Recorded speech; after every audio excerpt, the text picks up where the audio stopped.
Something happened to me for the first time this week. In the 2 years that I've been reviewing cars, someone actually left a card on the door of this car to tell me how much they liked it. And that's been a bit of a running theme with the Supra. Everyone loves it. It really does draw a crowd. Everybody from my parents to people at the McDonald's drive-through to people on the street, it really turns heads. And it tends to be two very different sets of people. You've got the people that aren't really into cars. They're really intrigued by this. It's a bright yellow, muscular sports car, and they want to know more about it. And then you've got those people that do know about cars, and the first thing they ask is, what engine's it got? And when I tell them it's a 2 litre, that's when they screw their face up. Hi, I'm Tish and welcome back to my channel, Auto Social UK. In today's video, I'm going to be reviewing the Toyota Supra, the 2 litre version. So if that sounds good, then please keep watching. And if you like new car reviews and car content, then hit that subscribe button. So here lies the source of all of that controversy. As if the Supra wasn't controversial enough, now being based off of the German BMW Z4, they've now swapped out the 3 litre, 6-cylinder, 335 brake horsepower engine, and they've replaced it with a 2 litre, 254 brake horsepower, 4-cylinder engine. Not really what we expect from a Toyota Supra. It's a bit of a shame. But it's not all negatives. It does mean that this version of the engine is up to 100 kilograms lighter.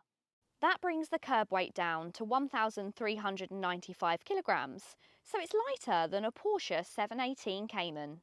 Let's face it, when it comes to the Supra styling, this is pretty striking, especially finished in this colour, which is my favourite. This is the electric yellow, which is their free colour, which is surprising to me. I was expecting this to be the premium paint colour, considering this is the one that turns so many heads. If you wanted it in a more subtle colour, it's actually going to cost you £570, so I'd definitely be picking this one. I'll be honest, I have no idea where my brain pulled that information so confidently from. The colour is actually lightning yellow. Prominence red will cost you a further £650, with dawn blue, Moiraki grey, white metallic and black metallic all costing £740 more. You've got the great contrasting elements of the splitter around the front. You've got a really nice sleek pair of headlamps with the daytime running lights which just absolutely frame them. There are some nice bits of body grooves around the car, however, if you do get closely, you'll realise they're not actually real air vents and just little bits of plastic, which is a shame. But it does add to the overall look, which is just fantastic. It's so muscular, so aggressive. I really do love it. There's actually not many ways that you can tell between the 2 litre and the 3 litre car. The 2 litre comes with 18-inch alloy wheels, and if you go for the larger engine car, those actually are upgraded to 19s. But the 18s look pretty good. They suit the car. They're in a nice two-tone detail, and you still get those fantastic red Supra brake calipers. Around the back is really where you can see it's inspired by its Japanese heritage. This is my favourite view of the Supra. There's so many little design elements that I really love. You've got the flared wheel arches, you've also got that low rear diffuser housing the 2 tailpipes, and then I love these rear lights as well. They jut outwards, and then you've got this kind of bit of air vent which runs all the way along the side. It's very muscular and angular. I really love it. I also like you've got the reversing light at the bottom there as well. It's kind of a bit old school in a way. It looks very retro, but I really like that. You can tell that this is the 2 litre instead of the 3 litre because the tailpipes are very small. But to be honest, unless you had them side by side, you're probably not going to notice. But you might notice when you start it up, because doesn't sound the best, but I'll show you that later. Something else that I'm not that impressed with is how you get into the boot, because actually there's nowhere on the Supra to unlock the boot, which seems a little bit strange. You either have to do it by the key or you have to go around to the front, unlock it that way, and then there's nowhere to grab hold of. Nowhere actually visible either, so you kind of have to grab hold of the spoiler and lift it up that way. So if you're someone that doesn't like grubby handprints on your car, that's probably going to really irritate you. Inside here you've got 230 litres of space. Not the biggest, and it's also not the most practical for loading. Oh, there she goes again with the misinformation. The boot is actually 290 litres, much better than wherever I got 230 from. Also, TikTok taught me that you can actually adjust how wide the boot pops open, so easier to get your hand under the boot lid. However, my gripes still stand, and it's not ideal to be shoving your hands into the boot, but I really can't see it bothering the types of people that would be considering a Supra.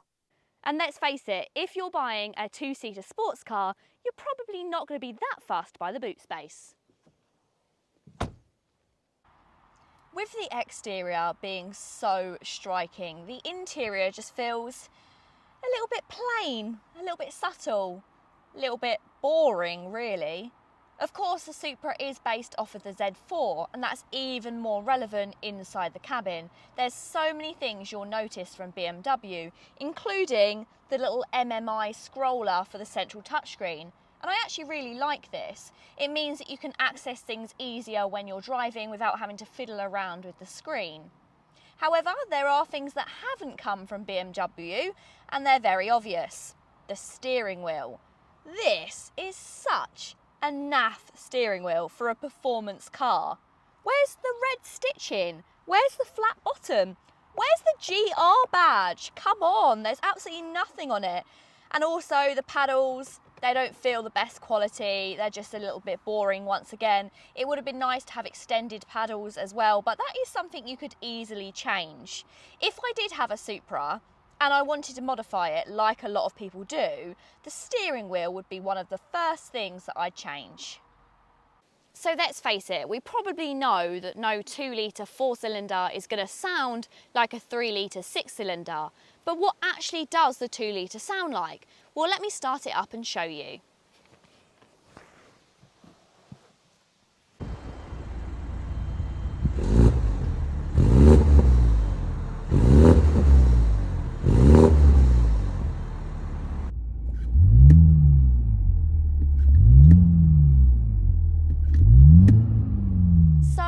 That's no roaring V8, and the sound is even quieter when you're in the cabin.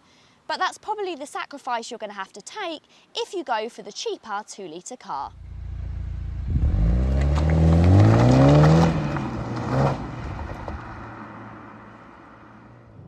So it's got 1 less litre and 2 less cylinders than the 3-litre engine, but is it boring?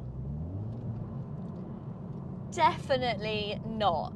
This 2-litre car is still very, very good fun, especially with how good the handling is. So the 2-litre car gets 254 brake horsepower paired together with 295 pound-feet of torque, and it shifts the Supra really well.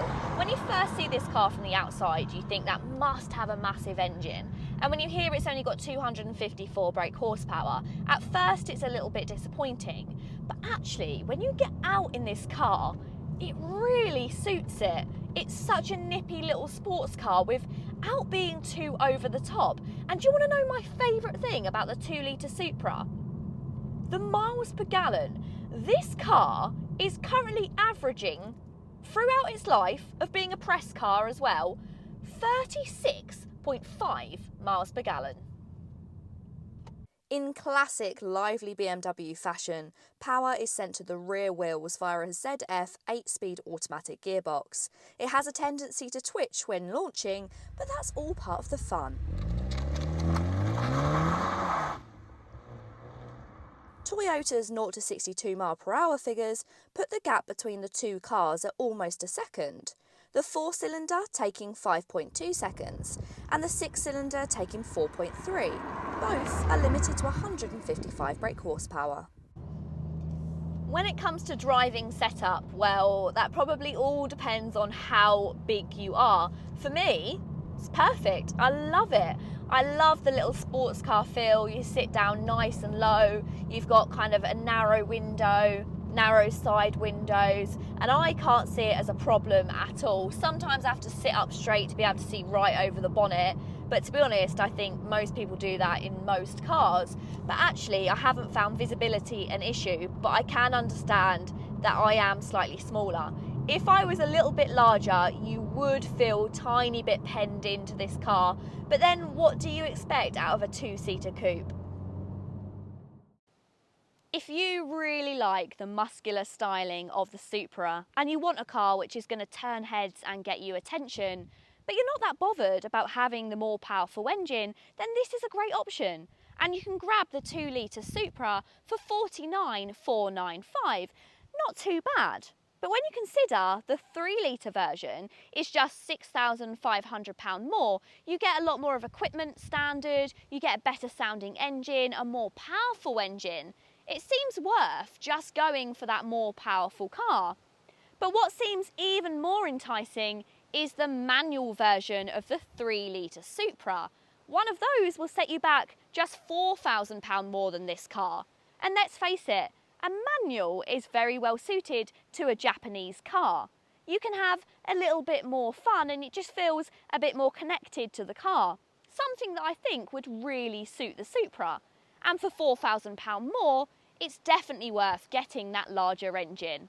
But let me know, what do you guys think? Would you go for the 3 litre, or do you think there is a market for this 2 litre car? Let me know in the comments down below. If you've enjoyed the video, please go ahead and give it a massive thumbs up. And if you want to see more videos from me, then hit the subscribe button. Until next time guys, see you later.